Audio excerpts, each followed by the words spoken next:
Bem-vindos ao Mala Diplomática, um podcast do Instituto Diplomático do Ministério dos Negócios Estrangeiros.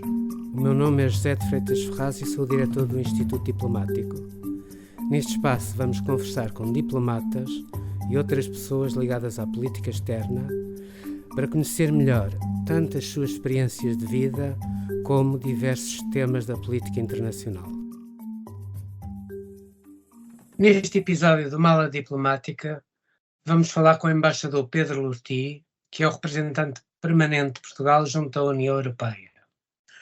Antes, tinha sido já representante permanente adjunto junto à UE e embaixador de Portugal na Tunísia. Foi também cônsul-geral de Portugal em Paris, foi conselheiro na delegação da Comissão Europeia em Washington.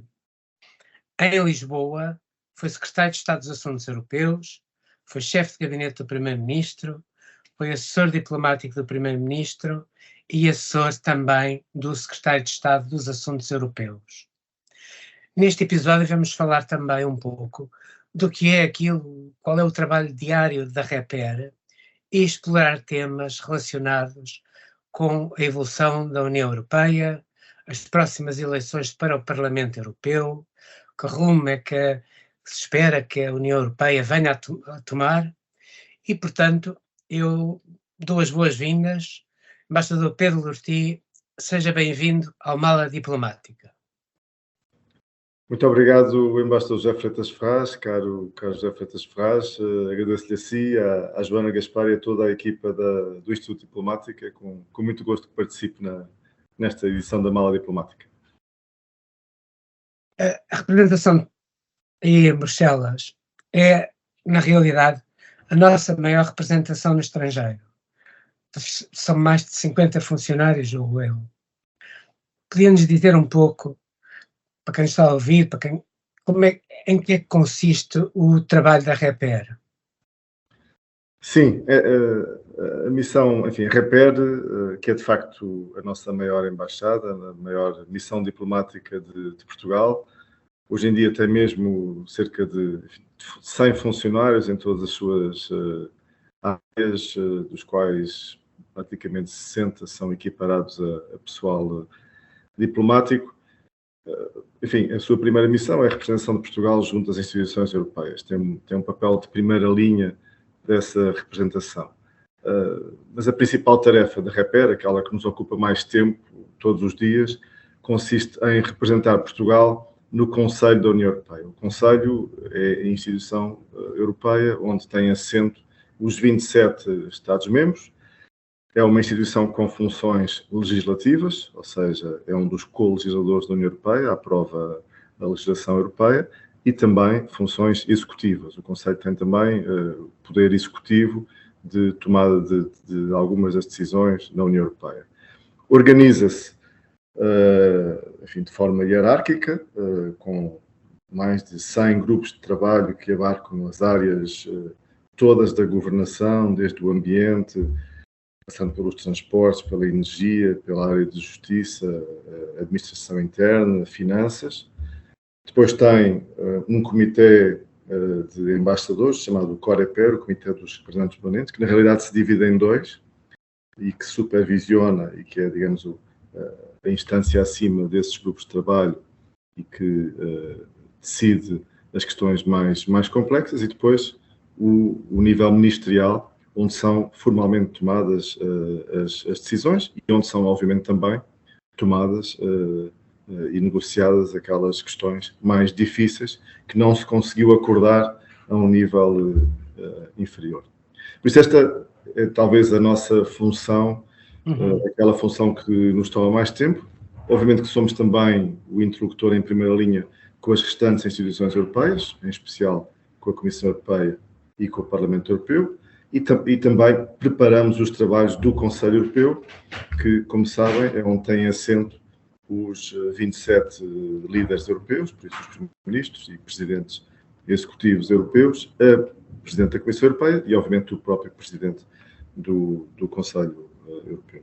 Há, por isso, um trabalho de negociação dos vários dossiês nas várias instâncias do Conselho, negociação formal, quando estamos em reunião, também informal, entre Estados-membros, com a Comissão Europeia, sempre numa lógica, obviamente, de defesa daquilo que são as posições de Portugal. É, como o José Freitas Vaz dizia, uma missão diplomática diferente. A União Europeia é um nível de governação próprio e o nosso país participa nessa governação enquanto Estado-membro e, como eu disse no início, a REPER, de certo modo, é o instrumento de primeira linha de participação enquanto Estado-membro. Como é que, nesse processo, digamos, de negociação, e podemos influenciar justamente esse processo? Como é que no dia a dia nós podemos influenciar esse processo? Ou como é que influenciamos? De várias maneiras, há vários elementos. Enfim, no que diz respeito à forma como a União Europeia organiza a sua agenda, e nomeadamente no Conselho, existe desde logo um papel para a Comissão Europeia, muito importante, porque a Comissão tem um papel exclusivo de iniciativa legislativa. Enfim, existe também iniciativa por parte do alto representante para a política externa na área da pesca, da política externa de segurança comum. As presidências rotativas, por isso de 6 em 6 meses, do Conselho, têm um papel essencial na definição da agenda e o Presidente do Conselho Europeu, obviamente, é ele que define a agenda do próprio Conselho Europeu. Mas aqui, no que diz respeito à marcação da agenda, à definição dessa agenda, o nosso trabalho é de influência, tentando orientar para as matérias que nós consideramos ser importante tratar nas várias instâncias, nomeadamente do Conselho e das instituições. Depois, obviamente, temos um papel essencial na tomada de decisão. Enfim, uma influência mais formal, eu diria, na negociação, nos grupos de trabalho. A grande maioria das decisões da União Europeia, do ponto de vista legislativo, são hoje em dia tomadas por maioria qualificada. Por isso, para se conseguir chegar às decisões, é preciso reunir 55% dos Estados-membros, o que hoje em dia corresponde a 15 Estados-membros, e 65% da população, por isso 65% da população deverá estar representada nessa decisão. E por isso, aí é a negociação com os restantes Estados-membros para que, nas várias propostas, as posições portuguesas possam ser refletidas. Como se imagina, essa negociação implica sempre compromissos, mas eu diria, um dos nossos principais trabalhos. Existe também uma influência informal, porque, obviamente, nem tudo se passa dentro das salas dos conselhos. Há contactos informais, seja com as instituições, seja com os Estados-membros. Eu diria que esta é, enfim, a forma principal como nós influenciamos. A argumentação aqui tem um peso importante, a forma como nós apresentamos as nossas posições, e é preciso também ter noção de que defendemos as posições de Portugal, mas sempre num quadro de interesse europeu, que é importante prosseguir. Dentro de mais ou menos um ano, em junho, em 6 e 9 de junho, nós vamos ter na Europa as próximas eleições para o Parlamento Europeu. Nós tentamos alterar a data, porque ela colidia ou estava muito junto dos feriados de junho. Nós não conseguimos, porque não tivemos apoio para isso. E eu sei, porque hoje o Ministro da Administração Interna disse isso em público, que estamos a tentar adotar uma série de mecanismos para facilitar a votação das pessoas, como, por exemplo, permitir que um eleitor possa votar em qualquer mesa de voto. Depois ele explicou também que outra medida que iam tomar era a criação de uma aplicação que diz onde é que há, quais são os centros de voto onde há menos gente a votar. Portanto, são tudo medidas tendentes a fazer com que as pessoas votem, mas na realidade nós sabemos que as votações para o Parlamento Europeu, historicamente, no passado, são sempre das votações menos concorridas, não só em Portugal, mas também nos outros países europeus. Do seu ponto de vista, qual é o motivo desta abstenção tão alta? É um pouco porque as pessoas acham que a União Europeia é algo distante, algo que é difícil de influenciar. também porque se calhar as pessoas não têm um conhecimento muito grande do tipo de decisões que são tomadas. Qual é a sua opinião? Eu começava por explicar um pouco porque é que foi fixada esta data para as Sim, eleições ao Parlamento Europeu, que de facto não é uma boa data para Portugal, porque foi fixado o fim de semana que vai entre quinta-feira, dia 6 de junho, e o domingo, dia 9.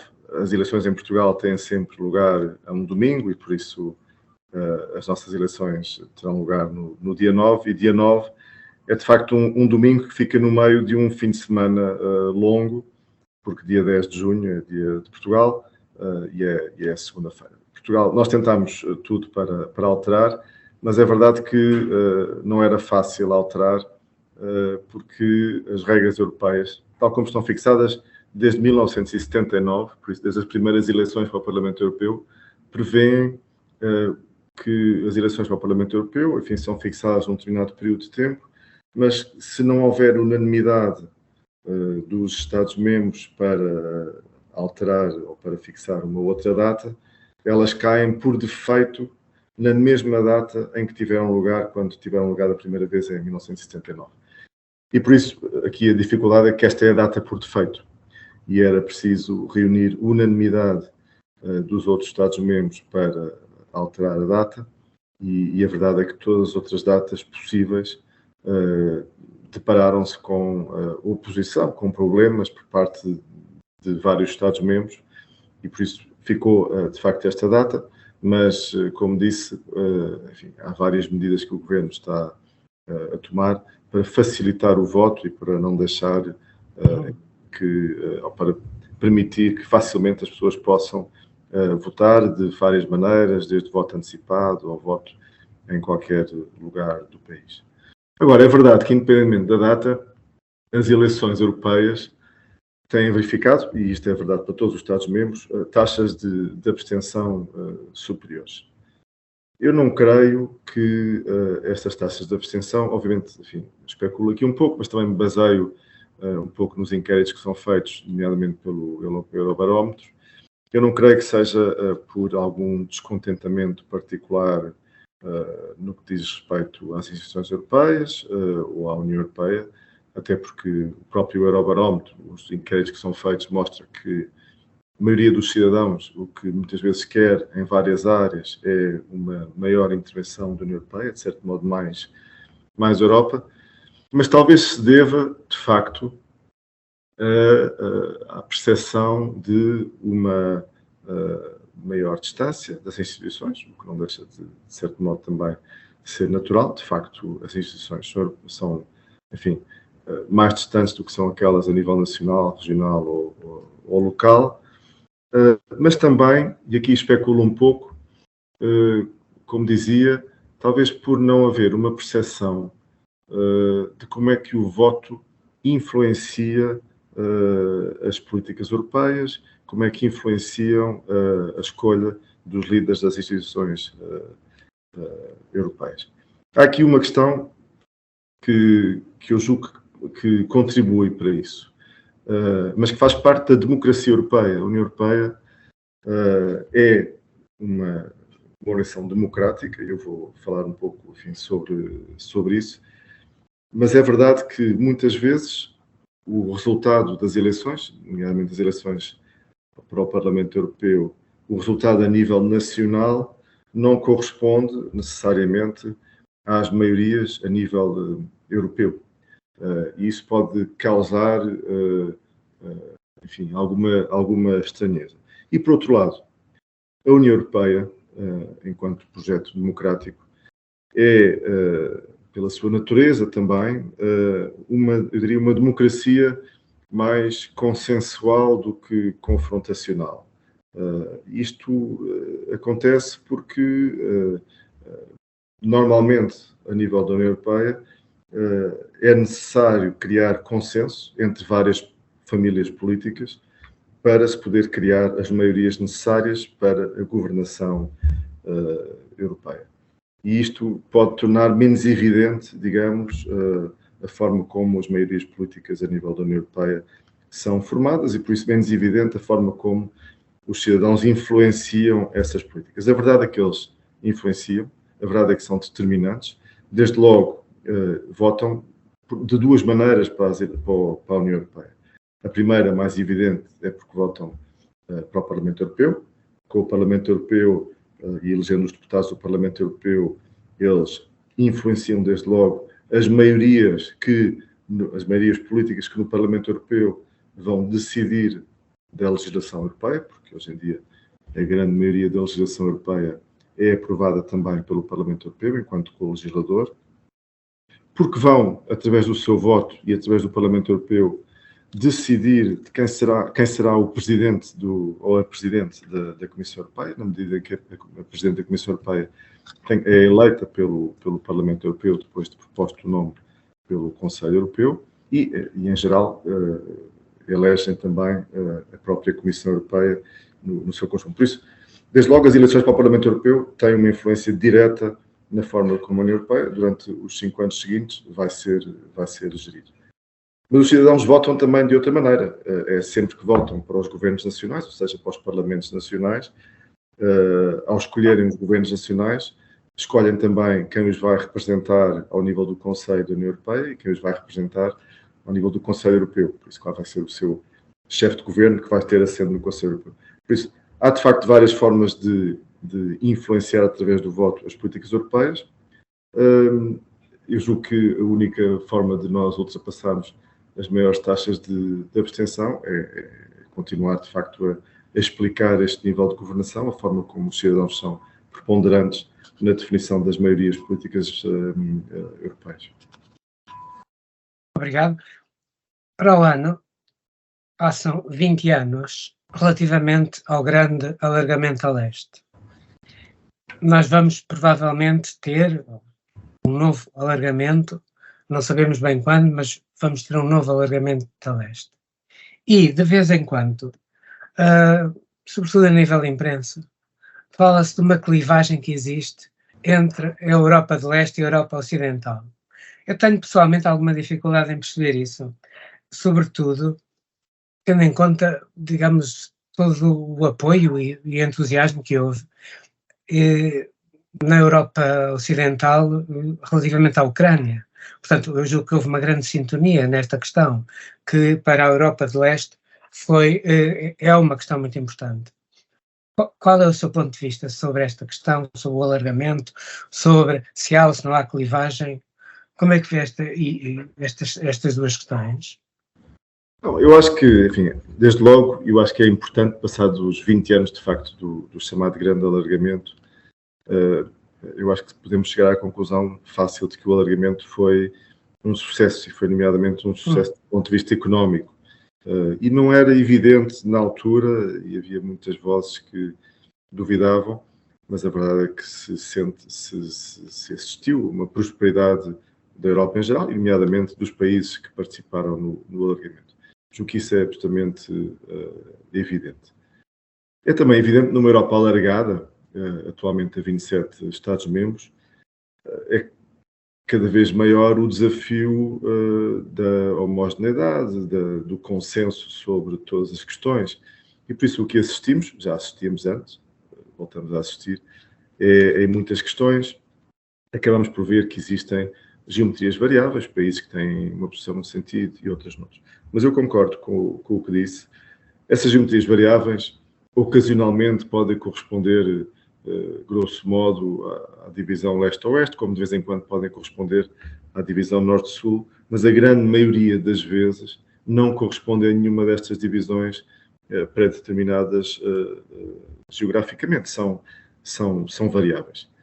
E, de facto, e agora falando mais recentemente, o que é, de facto, importante e essencial é que a União Europeia tem conseguido demonstrar uma unidade, que eu diria, notável nas questões essenciais e importantes, e o caso da agressão russa à Ucrânia é talvez o maior exemplo. A União Europeia tem tomado, por unanimidade, decisões difíceis, rapidamente, muito rapidamente, em reação à agressão russa, no apoio que tem dado à Ucrânia e tem-no feito de forma unânime. É evidente que haverá sensibilidades particulares históricas de certos países, nomeadamente aqueles que estão mais próximos da Rússia. Mas a verdade é que no que vemos no dia-a-dia, nesta crise em particular, na questão da Ucrânia, é de facto essa unidade. A Ministra dos Negócios Estrangeiros da Alemanha esteve no nosso seminário diplomático no início do ano e uma das mensagens que ela quis passar foi da necessidade de acabar com a unanimidade nas decisões em matéria de política externa dentro da União Europeia. Nós somos dos países que têm alguma relutância em perder o poder de veto em matéria de política externa e em ir para um processo decisório por maioria qualificada. Como é que estamos neste momento? Não, antes de mais, nesta matéria? Este é um debate que está a ocorrer, que se voltou a pôr em cima da mesa. De facto, a Alemanha tomou uma posição de liderança juntamente com outros países e, de certo modo, é um debate motivado também, mas não só, mas também pela perspectiva do alargamento. A perspectiva de que a Europa vai enfrentar um novo alargamento daqui a alguns anos levou a que alguns países, nomeadamente na área da política externa, voltassem a colocar esta questão em cima da mesa. Enfim, eu acho que é importante aqui ver qual é o contexto. Desde logo, hoje em dia, nas várias áreas de atuação da União Europeia, são já relativamente limitadas aquelas áreas onde a União Europeia decide por unanimidade. E a votação por maioria qualificada tem sido muito útil em muitas áreas, tem sido, eu diria mesmo, indispensável para avançar e para agir em áreas como o mercado interno e todas as áreas que estão ligadas ao mercado interno. Mas, de facto, a pesca, a política externa de segurança comum, mantém-se sujeita à unanimidade. Desde logo porque é uma área de caráter, enfim, mais intergovernamental e por isso vai ao núcleo duro das soberanias dos Estados-membros, mas também porque, de facto, existe uma necessidade de se garantir que a União Europeia atua de forma eficaz e unida na sua ação externa. E é também nesse sentido que a unanimidade na pesca tem sido um instrumento importante e nós temos usado esse argumento, como disse, na relutância que temos em avançar para a votação por maioria qualificada na pesca. A verdade é que nós, como vimos há pouco relativamente à questão da Ucrânia, a União Europeia tem conseguido, com a unanimidade, tomar decisões difíceis e importantes. Como é que Portugal se tem posicionado neste debate? O que nós dizemos é que este debate da preparação, por assim dizer, do próximo alargamento, onde a questão da maioria qualificada também entrará, não deve ficar limitado ou não se deve limitar às áreas da política externa de segurança comum. Como vimos, existem de facto alguns argumentos fortes para que na pesca a unanimidade possa continuar. Mas é importante, e Portugal, por exemplo, tem manifestado abertura relativamente a isso, de discutir a unanimidade, por exemplo, na área da fiscalidade, que é uma área muito mais intimamente ligada com o mercado interno e onde as decisões são ainda tomadas por unanimidade, e outras áreas como a proteção social, algumas áreas do ambiente e da energia que estão ainda sob unanimidade. Aí nós temos mostrado bastante flexibilidade e abertura. E achamos que o debate a ter lugar não se deve cingir à pesca, mas deve ter em conta as várias áreas que estão em unanimidade. Dito isto, os tratados, o Tratado de Lisboa, tem previsto mecanismos, as chamadas cláusulas passerelle, que poderão ser exploradas, nomeadamente de forma limitada, para perceber se existe possibilidade de passar à maioria qualificada. Estas cláusulas passerelle, que também existem na área da pesca, como é que funcionam? Enfim, não requerem uma revisão dos tratados, que seria um processo bastante mais complexo, e permitem que o Conselho Europeu, decidindo por unanimidade, possa decidir que certas áreas que atualmente estão sujeitas à unanimidade passem a estar sujeitas à maioria qualificada. Como eu digo, eu acho que é um debate que tem que ter lugar no seu contexto, no seu conjunto das várias áreas e, eventualmente, ver se, não prejudicando a eficácia e a unidade da ação externa na pesca, existem uma outra área onde se poderia avançar, eventualmente em questões de direitos humanos. Mas é verdade que a posição portuguesa se mantém reticente, cética, mas estamos dispostos a ter este debate, desde que seja num conjunto alargado, porque não faz sentido falar de pesca e não falar, por exemplo, de fiscalidade ou de proteção social, que são áreas que estão ainda sujeitas à unanimidade. Outra questão, onde também há algumas dificuldades, que de resto se arrastam já há bastante tempo, é o acordo com o Mercosul. O presidente brasileiro já teve contactos com a Comissão, eu julgo que ele esteve em Bruxelas. Há um grupo de trabalho com brasileiros e representantes da Comissão que está a tentar avançar ou pôr na mesa um compromisso. Quais são as perspectivas desta negociação? O que é que nós sabemos sobre esta negociação? Quais são as perspectivas do ponto de vista da REPER, no seu ponto de vista? Bom, desde logo, eu acho que é importante dizer que Portugal é um defensor de acordos comerciais entre a União Europeia e os seus principais parceiros, e o Mercosul claramente entra nesse grupo, até pela sua dimensão económica e proximidade política, cultural.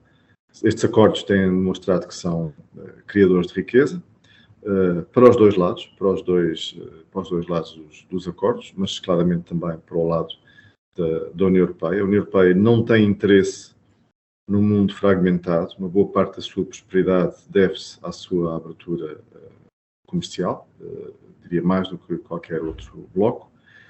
Mas estes acordos são importantes porque são uma forma de a União Europeia estender, assim dizer, o seu soft power no relacionamento político com outras regiões do mundo, na criação de regras internacionais, até na exportação de standards. Isso é importante. Agora, o que nós verificamos nos últimos anos, eu diria vários anos, é que não tem sido fácil avançar. Por um lado, porque tem havido alguma contestação em vários países, alguma contestação, eu diria, de alguns setores que se sentem mais atingidos por um ou outro elemento do acordo. Isso tem que ser levado em consideração, tem que ser levado em consideração desde logo nas negociações, mas também relacionada com preocupações ambientais, climáticas, de direitos humanos, desenvolvimento sustentável, de padrões sociais. Mas o que se tem verificado, e é esta também a nossa posição portuguesa, é que os acordos comerciais acabam por ser instrumentos importantes também para avançar esta agenda a nível global. Eles não são o único instrumento, eles não vão resolver estes problemas todos, temos também de ter noção disso, mas podem e têm tido, de facto, um impacto muito positivo. E é este o contexto. E é neste contexto que nós temos defendido o avanço do acordo de associação com o Mercosul, tal como de outros acordos de associação, por exemplo, com o Chile e com o México.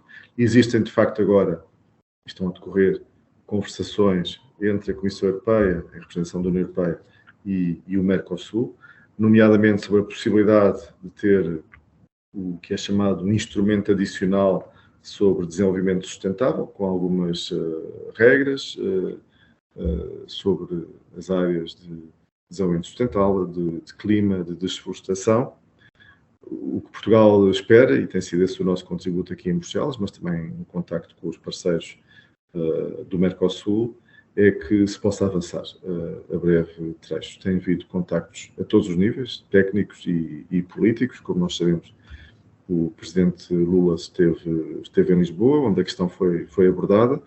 Muito recentemente, a presidente da Comissão Europeia esteve nos países do Mercosul, nomeadamente em Brasília, onde se encontrou com o presidente Lula, e nós, Portugal, espera que as questões que ainda têm que ser resolvidas possam ser ultrapassadas e que o acordo possa ser, de facto, assinado. Não sei se este ano, mas esperemos que pudesse ser até ao final do ano, como foi, aliás, anunciado como um objetivo pela Presidente da Comissão Europeia quando ela esteve em Brasília. A CPLP continua a ser uma das prioridades, óbvias, da nossa política externa, um dos eixos da nossa política externa. Em que medida é que a cooperação que existe hoje em dia entre a CPLP e a União Europeia tem, de facto, sido positiva para o desenvolvimento de alguns dos membros da CPLP? E também de que forma é que a nossa pertença à União Europeia é vista em África e é vista nos dos países da CPLP, se isso de certa forma é um trunfo para Portugal? No que diz respeito à CPLP, é evidente que a nossa integração na CPLP, o relacionamento que nós temos com os países da CPLP, está presente, eu diria, na atuação diária de Portugal enquanto Estado-membro da União Europeia, a vários níveis. Desde logo temos sido grandes defensores dos vários enquadramentos da União Europeia que englobam os países da CPLP. Isto é verdade para o novo acordo de parceria entre a União Europeia e os países ACP. As negociações desse acordo de parceria foram concluídas na presidência portuguesa da União Europeia em 2021 e esperamos que o acordo possa entrar em vigor, o chamado acordo pós-Cotonou, o mais rapidamente possível. Isso é essencial. Foi com Portugal que se organizaram as duas primeiras cimeiras da União Europeia com a União Africana, com a África, em 2000, na presidência portuguesa de 2000 e depois em 2007. Acabámos de falar do Mercosul. Portugal tem estado na linha da frente da defesa do avanço do acordo de associação entre a União Europeia e o Mercosul. Poderia falar também da próxima cimeira entre a União Europeia e os países CELAC, das Caraíbas e da América Latina, que terá lugar em julho aqui em Bruxelas e que já não tinha lugar há cerca de 10 anos e por isso fomos também nós que temos vindo a incentivar. Por isso, todos estes enquadramentos externos da União Europeia que englobam países da CPLP têm tido em Portugal um dos países da linha da frente na sua defesa. Mas também temos trabalhado nos enquadramentos bilaterais entre a União Europeia e os países da CPLP. Isso foi verdade e é verdade com a parceria estratégica entre a União Europeia e o Brasil. Foi lançada também numa presidência portuguesa, por isso sob iniciativa portuguesa, em 2007. E, aliás, estamos agora a procurar relançar esta parceria estratégica que esteve adormecida durante muitos anos entre a União Europeia e o Brasil. É verdade na parceria estratégica entre a União Europeia e Cabo Verde, o único país africano que tem uma parceria estratégica deste tipo. E é verdade depois no dia-a-dia de várias decisões tomadas no contexto da União Europeia, onde Portugal tem chamado a atenção para a prioridade em vários níveis relativamente a países da CPLP. Isto aconteceu, por exemplo, na situação em Cabo Delgado, em Moçambique, desde logo na aprovação da missão da União Europeia para essa região, na aprovação do programa de cooperação também nas áreas de educação e formação profissional, também em Cabo Delgado, nas negociações no que diz respeito ao acordo de investimento com Angola, negociações lançadas também na presidência portuguesa de 2021 e que nós esperamos que possam ser concluídas, e em geral na cooperação da União Europeia, tanto com os países africanos de língua oficial portuguesa como com Timor-Leste. Como é que temos também complementado esta atuação dentro da União Europeia? Incentivando os contactos entre as duas organizações. O secretário executivo da CPLP esteve, nomeadamente, em 2021, em contacto com as instituições europeias, incentivado por nós, e nós, obviamente, mantemos, a REPER, desde logo, um contacto estreito com os representantes dos países da CPLP aqui em Bruxelas. Eu diria que isto é um trunfo nos dois sentidos, ou seja, é sem dúvida um trunfo para Portugal ter este relacionamento privilegiado com um conjunto de países representado em todos os continentes, por isso com um conjunto de países é um trunfo dentro da União Europeia e eu julgo que também será um trunfo para influenciar a agenda europeia para ter uma maior atenção às questões relacionadas com os países da CPLP. Enfim, os exemplos que eu dei, eu julgo que são bons exemplos de como temos conseguido fazer isso ao longo do tempo. Quando o governo americano, a administração Biden, conseguiu fazer aprovar o Inflation Reduction Act, isso foi bem recebido na Europa pelas, digamos, pelas suas vertentes climática, porque é que isso representava em termos de proteção do clima. Mas, ao mesmo tempo, apercebeu-se que havia nessa legislação uma série de elementos que iriam ser prejudiciais para as empresas europeias, que poderiam ser, por um lado, digamos, incentivadas a mudarem-se para os Estados Unidos, devido justamente aos incentivos que os americanos criavam. E, por outro, que havia, muito provavelmente, novos obstáculos às exportações. Como é que aí tem sido seguida, digamos, a evolução desta legislação? O que é que está a ser feito? O que é que nos pode adiantar sobre isto? Eu acho que a forma como tem sido seguida esta legislação americana, o Inflation Reduction Act, o José Freitas Ferraz descreveu isso perfeitamente. Ou seja, há um ponto positivo, claramente, que é o empenho dos Estados Unidos na agenda de transição climática e energética, e há aqui uma diferença fundamental da atual administração relativamente à administração anterior, isso é evidente, mas há um ponto que para nós é negativo, porque esta legislação tem uma matriz protecionista e por isso é evidente que a União Europeia confronta-se com problemas no que a isto diz respeito. Como é que a União Europeia tem atuado? Eu diria a dois níveis. O primeiro nível, no diálogo com os Estados Unidos. Os Estados Unidos são o nosso principal aliado, o nosso principal parceiro, nosso da União Europeia em geral, e de Portugal também, obviamente, mas mais importante, aliado e parceiro, e por isso os contactos são frequentes e o que tem sido feito, até ao mais alto nível, nomeadamente através da Presidente da Comissão Europeia, é tentar perceber, enfim, o que é que implica a legislação aprovada pelo Congresso norte-americano e como é que a União Europeia e os Estados Unidos conseguem ultrapassar, digamos, a parte que é protecionista dessa legislação no que diz respeito à Europa.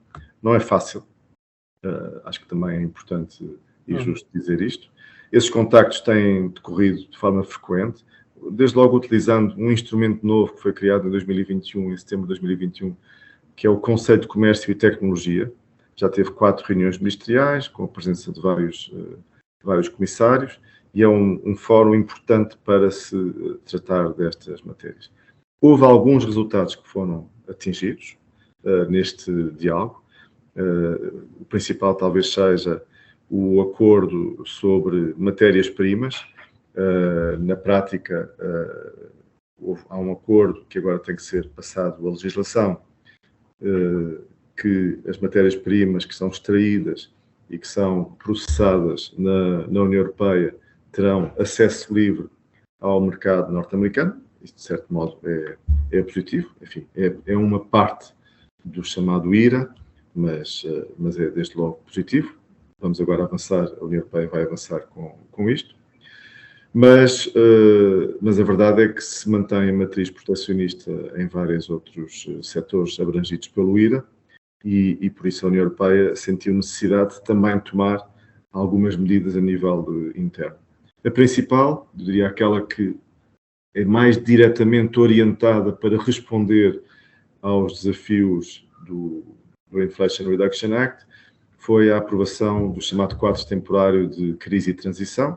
É, na prática, um quadro de flexibilização das ajudas de Estado, nomeadamente para o desenvolvimento de projetos que contribuam para a transição energética e, em particular, foi inserido uma cláusula chamada Matching Clause, que permite aos Estados-membros, dentro destas áreas de transição energética, se verificarem, se conseguirem comprovar que uma empresa está em risco de sair ou de levar um investimento previsto para a União Europeia, de o levar para os Estados Unidos, devido às medidas adotadas pelo IRA, terá a autorização da Comissão Europeia para fazer, digamos assim, o matching, poder também oferecer ajudas de Estado em valor equivalente, de forma a evitar a deslocalização desse investimento.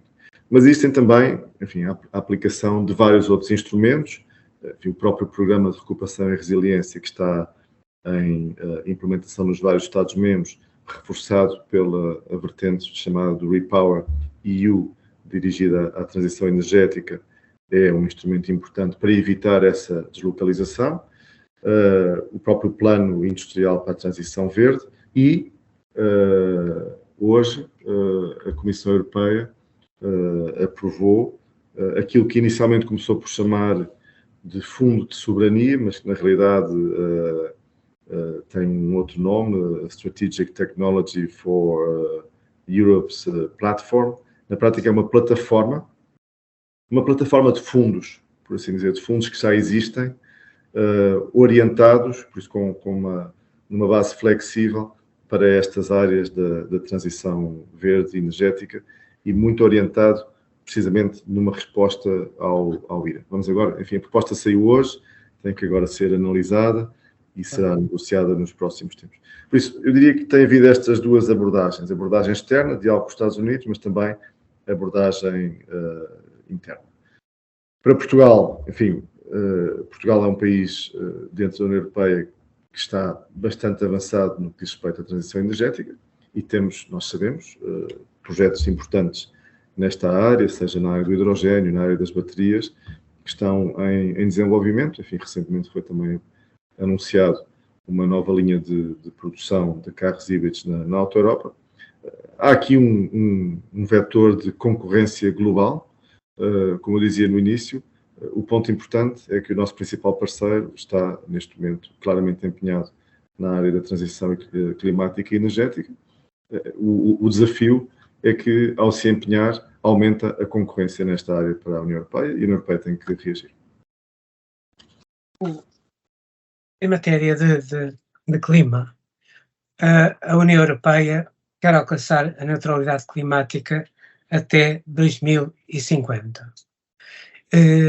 E, para isso, os Estados-membros desenvolvem os planos temporais de 10 anos, sendo o primeiro de 21 a 30.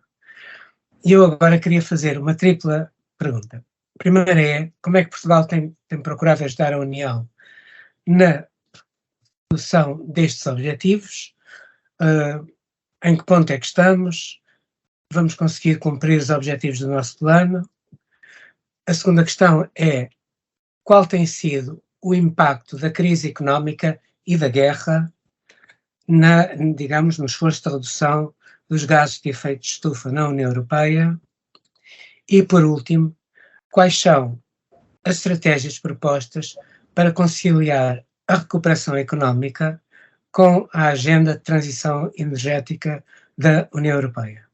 São estas as três perguntas em folha. Muito bem, então vou tentando ir por partes. Desde logo, os objetivos climáticos. Portugal tem, desde o início, apoiado os objetivos climáticos. Não só nós fomos o primeiro país a anunciar oficialmente que tínhamos também um objetivo da neutralidade carbónica para 2050, a nível nacional, como apoiámos os vários objetivos que foram fixados pela União Europeia, nomeadamente a redução em 55% das emissões da União Europeia até 2030, que é o que está previsto na Lei do Clima. A Lei do Clima é essa, recordo, foi finalizada, negociada e finalizada na presidência portuguesa do primeiro semestre de 2021. Temos apoiado também as metas específicas que o pacote de legislação chamado Fit for 55 incluiu, seja, por exemplo, nas energias renováveis ou na eficiência energética. E temos, nomeadamente na área das energias renováveis, participado ou contribuído com metas nacionais ambiciosas. Para dar um exemplo, o nosso PNEC, por isso o Plano Nacional de Energia e Clima, está neste momento em curso de revisão e um dos objetivos será passar de 47% para 49% na meta das energias renováveis e acrescentar um objetivo também ambicioso ao nível do hidrogénio verde. Como é que nós estamos neste momento? Enfim, eu julgo que a União Europeia tem vindo a apresentar resultados positivos. Neste momento, no que diz respeito a Portugal, um número que eu acho que é significativo. Neste momento, 60% da produção de eletricidade em Portugal é feita a partir de renováveis e o nosso objetivo nacional é para que estejamos em 80% daqui a 3 anos. Isso, obviamente, implica investimento que está a ser feito, nomeadamente através da energia solar e também da eólica offshore. Por isso, se tudo correr bem, e assim esperamos, 80% daqui a 3 anos da produção de eletricidade em Portugal será a partir de renováveis e com estas metas, obviamente, contribuímos para as metas europeias. Como é que a crise económica e a guerra na Ucrânia afetaram estes esforços? Eu diria que reforçaram os esforços da União Europeia, porque reforçaram também a necessidade para aquilo que chamamos de autonomia estratégica e, nomeadamente ao nível da energia, a necessidade de, por um lado, começar e reduzir, que já aconteceu fortemente, a importação de fontes energéticas fósseis da Rússia e como é que vamos substituir. Obviamente, no curto prazo, substitui-se com importação de outras fontes, mas no curto, médio e longo prazo, o objetivo que está a ser prosseguido é precisamente a utilização de recursos endógenos, e por isso os recursos endógenos são, antes de mais, os recursos renováveis. Eu diria, por isso, que estas crises o que fizeram foi reforçar ainda mais o sentido da transição energética, no sentido de reforçarmos os recursos endógenos.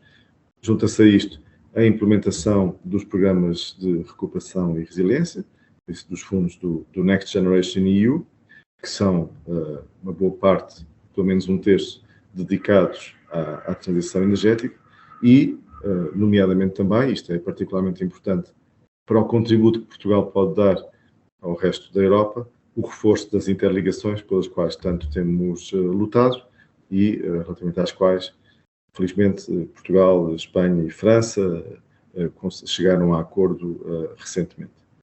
Como é que isto tudo encaixa na lógica de desenvolvimento económico da Europa?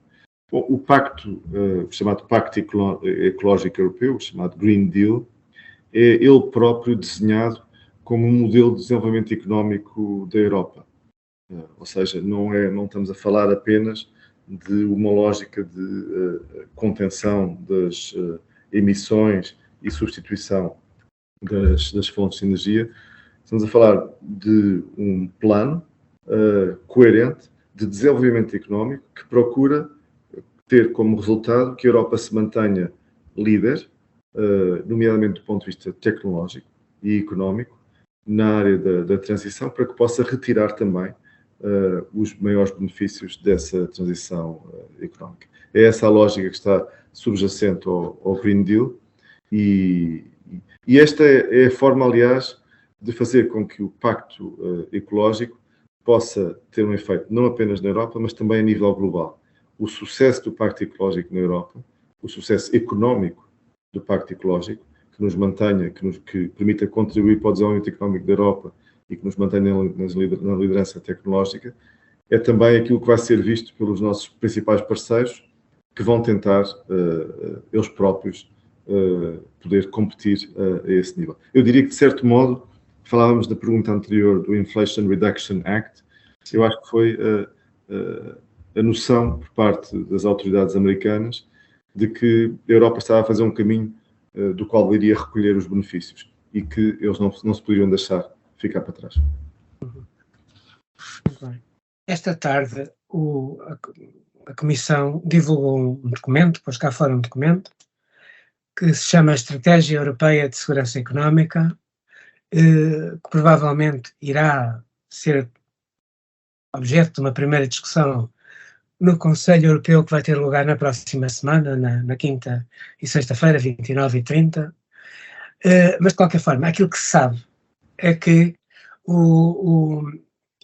a filosofia desse documento e dessa segurança económica que se quer criar é, no fundo, uma tentativa de reduzir as dependências excessivas em parceiros externos, o objetivo de evitar a fuga de tecnologias emergentes sensíveis, igualmente também que possam ser exportados produtos de duplo uso. Há uma série de documento é extenso, saiu hoje, mas já contém uma série de elementos que nos levam a perguntar se a União Europeia se está a afastar um pouco da política liberal de comércio livre que adotou nas últimas décadas e se está a optar por instrumentos económicos mais defensivos, tendo em conta, obviamente, também todas as transformações que estão a ter lugar a nível geoestratégico. Qual é a sua opinião? Como é que está a ver este debate? Como é que vê este documento? Eu acho que essa forma de apresentar é correta. Eu não diria que a União Europeia se está a afastar da sua política liberal de comércio livre, no sentido em que a União Europeia continua a necessitar de uma política comercial aberta. Apesar de, quando olhamos para o passado, verificamos que nem sempre é fácil conseguirmos o acordo a nível europeu para prosseguir essa política. Mas, enfim, eu julgo que não deixa de continuar a estar na matriz da União Europeia uma lógica de abertura comercial. Eu diria que o que está a acontecer é que a União Europeia percebe, no mundo atual, tem que o fazer de forma talvez um pouco menos ingênua. Eu acho que há aqui dois momentos, enfim, três momentos talvez até que levam a isto. Um primeiro passa-se, eu diria, em 2017, com a assunção, a verificação de que a União Europeia arriscava perder, ou já tinha perdido, alguma vantagem tecnológica que tinha em certas tecnologias, nomeadamente ligadas às tecnologias das transições energéticas, climáticas e digitais, e que por isso começaram aí a aparecer alguns esforços de criação de uma política industrial europeia. Eu depois diria que o segundo momento, onde isto se reforça de forma definitiva, por assim dizer, foi o Covid, onde se verificou que o facto de vários produtos não serem fabricados na União Europeia fragilizava as próprias sociedades europeias e a resposta que podiam dar ao Covid. Estamos, obviamente, a falar de produtos, alguns de tecnologias muito baixas, como é o caso das máscaras, mas falamos também de medicamentos ou de ventiladores, e por isso houve essa percepção de que, enfim, em momentos de crise há dependências que são arriscadas, que são perigosas, que nos fragilizam, e eu julgo que foi nesse seguimento, desde logo que se faz um trabalho até à Cimeira de Versalhes, até em 2022, no início de 2022, de onde sai assumido como política europeia a questão da autonomia estratégica. Eu diria que o terceiro momento é, obviamente, a agressão da Rússia à Ucrânia, onde, obviamente, a dependência energética da União Europeia, e nomeadamente de certos Estados-membros da União Europeia, relativamente à Rússia, ficou evidente tratar-se de uma fragilidade e por isso a União Europeia teve que ultrapassar. Eu julgo que este é o contexto do passado recente que fazem com que a União Europeia olhe agora para o mundo, para o relacionamento comercial com os vários parceiros a nível global, de uma forma talvez um pouco menos ingênua, percebendo que há certas dependências que a fragilizam. E por isso, enfim, o que foi, entretanto, feito foi a tomada de decisão sobre alguns instrumentos de que eu falarei. Esta estratégia que foi hoje apresentada é, antes de mais, uma estratégia que tenta conceptualizar o que é que a União Europeia deve fazer para garantir a sua segurança económica, nomeadamente em setores vitais. A estratégia tem alguns princípios, desde logo o princípio da abertura comercial, como já falámos, a União Europeia não tem interesse no mundo fragmentado, tem interesse no mundo aberto, comercialmente. A prosperidade a nível global e, em particular, da União Europeia, disso depende. Tem o princípio da proporcionalidade e da precisão. Isto quer dizer o quê? Se a União Europeia, ou quando a União Europeia tem que atuar para defender a sua segurança económica e estratégica, deve atuar de forma proporcional e não desproporcional, obviamente, e de forma precisa, apenas nas áreas que de facto colocam riscos à sua segurança. E depois tem o princípio do agnosticismo, por assim dizer. Esta estratégia é aplicada aos parceiros externos. Não há um parceiro que seja visado em particular. Para desenvolver a estratégia, a proposta da Comissão Europeia, esta estratégia da Comissão Europeia da comunicação, apresenta três grandes pilares. Por um lado, um pilar de promoção de determinado tipo de setores na União Europeia, determinado tipo de tecnologias onde esta dependência poderia ser complicada, poderão ser promovidos a nível da União Europeia. Por outro lado, o pilar da proteção, como eu dizia, de certos setores da economia europeia, de forma a que não se fragilize com as suas dependências. E, por último, um pilar de parcerias, ou seja, a União Europeia tem que continuar aberta à criação de parcerias com os países a nível global e que isso reforça, nomeadamente, desde que seja feito de forma equilibrada, com reciprocidade. Esta é a estratégia, é por isso que eu dizia, uma conceptual. De certo modo, o que a União Europeia fez começou pelos instrumentos. Hoje em dia tem já um instrumento chamado screening do investimento direto estrangeiro. Tem um instrumento de controle de exportações, nomeadamente para bens de duplo uso. Tem uma toolbox para a área do 5G. Por isso, há vários outros instrumentos que a União Europeia, das quais, entretanto, se foi dotando, e agora tenta conceptualizar com esta comunicação. Obviamente, muito vai depender do equilíbrio da sua implementação. Mas uma coisa é certa, e Portugal tem defendido isto, uma União Europeia aberta comercialmente é absolutamente indispensável. O que não quer dizer que não tenhamos que ser, por vezes, menos ingênuos e tornar-nos menos frágeis para que, em momentos de crise, a Europa esteja mais protegida. Mas qual vai ser o estatuto desse documento? Vai ficar só como... É uma comunicação da Comissão e o que provavelmente vai acontecer é o Conselho Europeu, como disse, vai analisar.